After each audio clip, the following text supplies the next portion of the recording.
Sabi ng ibang swerte ko daw sa amo ko. Pero ang totoo, nakikisama lang din naman ako. Naniniwala din naman kasi ako na walang among mabait kapag tayo umabuso. May mga panahon din na nabubugnot ako sa mga amo ko. Pero dahil nandito nga tayo para magtrabaho, syempre tayo talaga ang dapat pakitungo.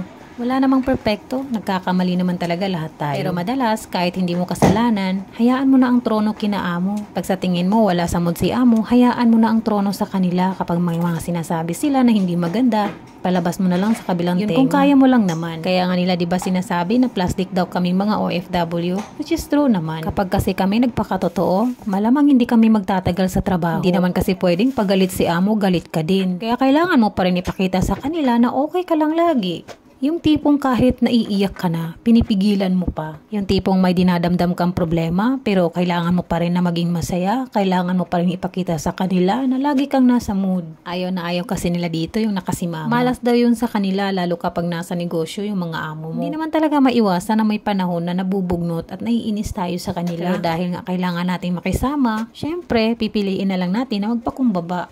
Pero kung sa tingin mo below the belt na yung mga ginagawa nila, may karapatan ka naman na ipaglaban ang sarili mo. Namimihasa din kasi sila pag hinahayaan mo. May tamang paraan naman para magpaliwanag sa kanila. Yung tipong idadaan natin sa diplomatic pero tatagos sa isip at puso nila. Maraming paraan para makapag-express ka ng nararamdaman mo sa kanila. Ako kasi ang ginagawa ko para ma-express ko kinaamo ng maigi yung mga gusto kong sabihin sa kanila. Dinadaan ko yan sa pag-chat sa WhatsApp. Mas okay kasi yung na-chat ko sa kanila lahat ng gusto kong sabihin para mas mag-absorb sa utak nila. Para mas pwede nila doon na ulit-ulitin at basahin kung ano yung mga sinasabi ko. Dahil madalas kasi kapag kaharap natin yung mga amo, hindi na natin nasasabi yung gusto nating sabihin at iparating sa kanila. Lalo kapag nai-interrupt na nila tayo. Alam nyo naman ang mga amo, ayaw niya nila na nagpapaliwanag tayo sa harap nila.